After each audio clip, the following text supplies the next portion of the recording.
बिस्मिल्लाहिर्रहमानिर्रहीम। आज का हमारा टॉपिक है फोर्स डायग्राम्स। फोर्स डायग्राम्स क्या होते हैं? जब हम कोई ऐसा डायग्राम बनाते हैं जिसमें हम फोर्स दिखाते हैं या फोर्स समझाने की कोशिश करते हैं तो उस डायग्राम को फोर्स डायग्राम कहा जाता है। हम कोई भी काम कर रहे हैं, कोई भी कंसेप्ट समझाना चाहते हैं तो अगर हमारे पास उसका कोई डायग्राम बनने का इम्कान होता है तो हम कोशिश करते हैं कि डायग्राम दिखाएं, क्योंकि डायग्राम से बहुत सारे इन्फॉर्मेशन और चीज़ें थोड़े वक्त में और आसानी से समझ आ सकती है।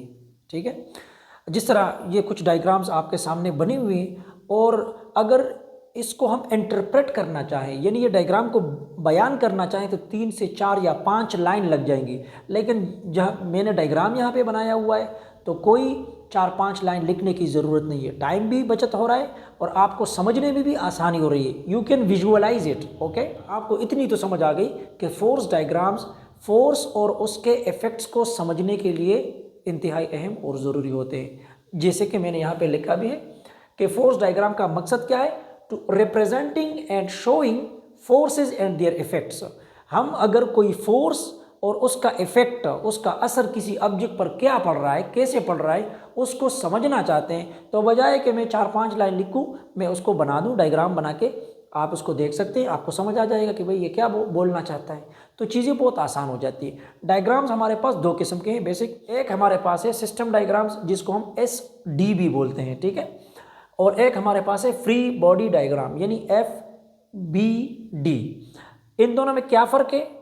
तो अगर आप यहाँ पर देखें तो नाम से जाहिर है कि सिस्टम डायग्राम्स यानी ये एक ऐसा डायग्राम होता है जिसमें हम जिस चीज़ की स्टडी कर रहे हैं वो भी शामिल है और उसका पूरा सिस्टम शामिल है। फॉर एग्जांपल हम इस मछली के बारे में बात करते हैं कि हम बोलते हैं कि भाई एक मछली है जो धागे के साथ जो है ना कुंडे में अटकी हुई है और हमने उसको लटका के रखा हुआ है। अब इस पर कौन कौन सी फोर्सेस एक्ट कर रही हैं, कौन कौन सी फोर्सेस इस पर काम कर रही हैं, तो अगर हम यहाँ पर देखें तो ये हमने पूरा सिस्टम बनाया हुआ है। हमने वो जो कुंडे के साथ जो डंडा लगा हुआ है वो भी हमने बनाया हुआ है, पूरा जिस तार में टेंशन है वो भी बनाया हुआ है और मछली भी बना दी है।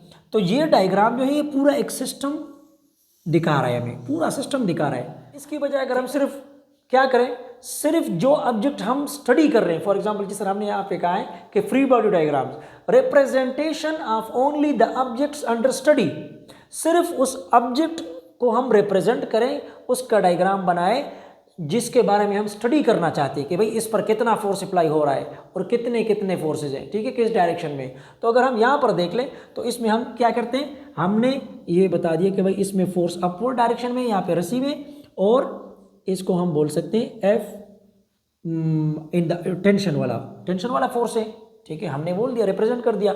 और इस पर एक डाउनवर्ड फोर्स है F और स्मॉल जी से आप रिप्रेजेंट करें या कैपिटल जी से, यानी ग्रेविटेशनल फोर्स को नीचे की तरफ खींच रहा है। लेकिन हम आप देख लें हमने डायग्राम में सिर्फ मछली की एक बस पिक्चर बनाई है छोटी सी, हमें समझ आ रही है कि भाई हाँ मछली पर हम फोर्सेस की बात कर रहे हैं और उस फोर्स का असर मछली पे क्या हो रहा है, तो हमने सिर्फ वही बनाया है। यहाँ पर हमने मछली के साथ रस्सी भी बनाई है और उसके साथ डंडा भी बनाया है। डंडा बनाने की कोई ज़रूरत नहीं थी, लिहाजा इसको हमने पूरा सिस्टम के भाई हाँ आपको समझ आ जाए, ठीक है ना।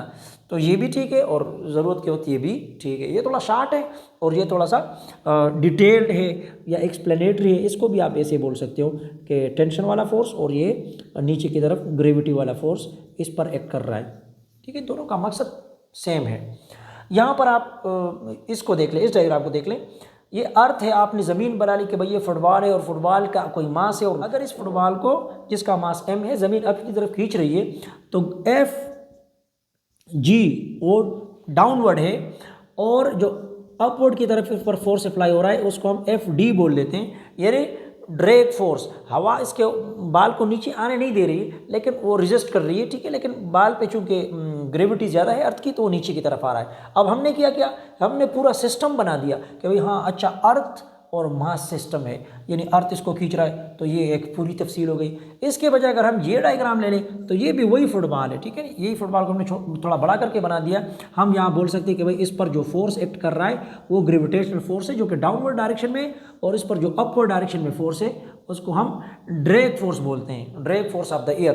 तो ये हमने सिर्फ यहाँ पर आप देख सकते हैं कि सिर्फ हमने बॉल या फुटबॉल बना दिया है, बाकी अर्थ और इजाफी चीज़ें नहीं बनाई। यहाँ पर हमने पूरा सिस्टम बना दिया है।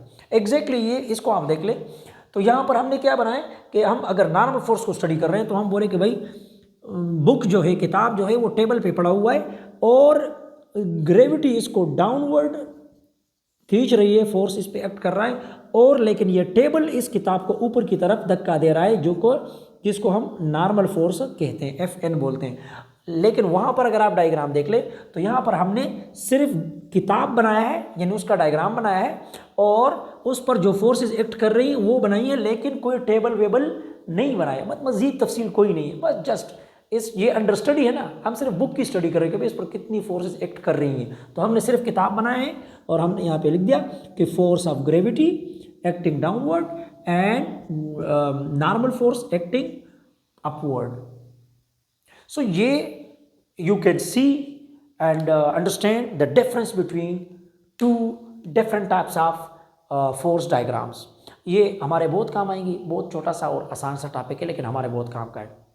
थैंक यू, अल्लाह हाफिज़।